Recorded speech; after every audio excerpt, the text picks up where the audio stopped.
I was actually a little surprised. I was trying to understand what the protocol was, and then it wasn't until I read that it was similar to the internet protocol. I thought, oh, okay, I understand exactly what they're trying to do. It's about creating a common platform that all of the cities can basically benefit from. And once I started reading a little bit more, I felt that it was actually quite well thought out, and they were actually thinking about this from a governance perspective as well, which is going to be a big issue for all of us as cities on how we're actually going to implement and augment this process. But as we had discussions today, it's step by step. So there's a lot of questions that we have, and I think right now our job is to just remain open and keep our mind open and see how we can go step by step and make it happen. Yeah, I think the benefit for cities would be, there's many benefits, but I think the biggest benefit would be just a common understanding of the key issues in the world and what it relates to us individually as cities. And I think we all know that many people are moving into cities, and the world's going to be an urban planet. So the urban issues are relatively the same. It's just the scale is different and the intensity of the issues is different across all the cities. But there's opportunity for a common framework on how we address those issues, or at least identify those issues, and how we actually work towards getting toward those issues, and sharing the information, sharing the ideas, learning about what has worked, what hasn't worked from other cities, but not replicating it in every city, but understanding that these are the things that actually could work in our city. And I think the city protocol, in its highest vision, would be that it would allow all of us to have very common sets of tools that we as citizens in cities can actually work with and engage each other on as we move forward. I think specifically for San Francisco, one of our things is we have a changing in our demographics. We are growing as a much older city population-wise and a very young city.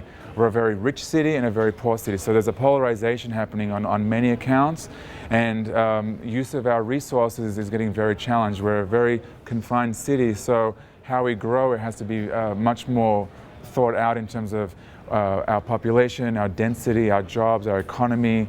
Then it comes down to infrastructure, water, energy, education. All these things determine our quality of life, which determines our economic competitiveness. And in a globalized world with globalized cities attracting capital and businesses, we have to be cool. We have to stay cool. So how do we keep that cool factor going? And I think having a worldwide protocol will actually help all the cities understand how we can actually make that work in a better, more efficient way. At the end of the day, it's about using resources more efficiently and helping citizens be the best they can. I think that's really the key. Education is going to be an international issue, and it already is.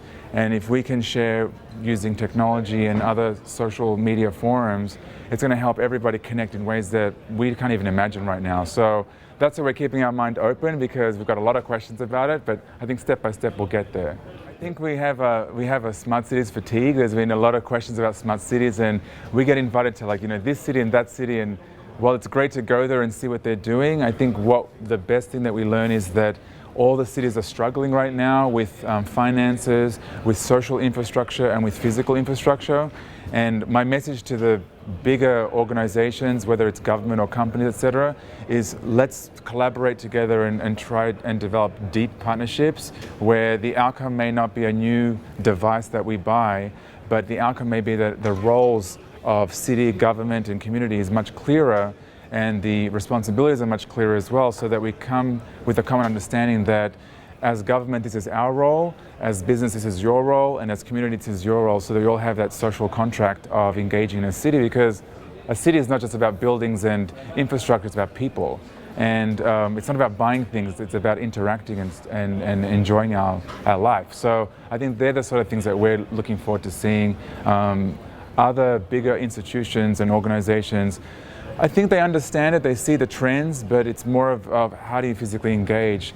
One of the things I want to mention as well is that most of these changes are happening at the grassroots level, at the ground level. So citizens, individual, very small businesses, even departments within departments of agencies, there's some champions in there, and we're all working on this common understanding, and having the leadership from the top and the groundswell from the bottom creates a really great environment for innovation, and I think that's what we want to see happen.